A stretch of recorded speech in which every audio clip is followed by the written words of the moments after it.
അല്ലോ കരയുന്ന എന്തിനാ പൊന്നെ? മയ്യത്തായി പോയ ഞമ്മള് വല്യുപ്പാപ്പ എവിടെ? ഇന്ന് ഉച്ചക്ക് ഞമ്മളെ കനവില് വന്ന്.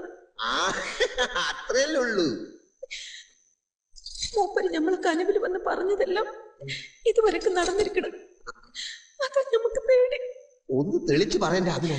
ഈ ചന്ദ്രമാസം കഴിയും മുമ്പ് ഞമ്മള് കെട്ടിയവന്റെ ഒപ്പം മണിയറെ കഴിഞ്ഞാല് നിങ്ങള് മയ്യത്തായി പോകുന്നു പറഞ്ഞു. മയ്യത്താവുമ്പോ അന്റെ ഉപ്പക്ക് തരാത്തുണ്ടായിരുന്നു ഇങ്ങനെ വായി തോതിയൊക്കെ വിളിച്ചു പറയാൻ. നിങ്ങള് മയ്യത്തായ പിന്നെ ഞമ്മക്കാരാ? അത് നേരാ. ഒരു മുത്തം തരാൻ പാടില്ല എന്നൊന്നും അന്റെ ഉപ്പാപ്പ പറഞ്ഞിട്ടുണ്ടാവില്ലല്ലോ. ഏത്ത് തൊട്ട അപ്പം മയ്യത്താവുന്ന പറഞ്ഞേക്കണ കള്ളപ്പന്നി.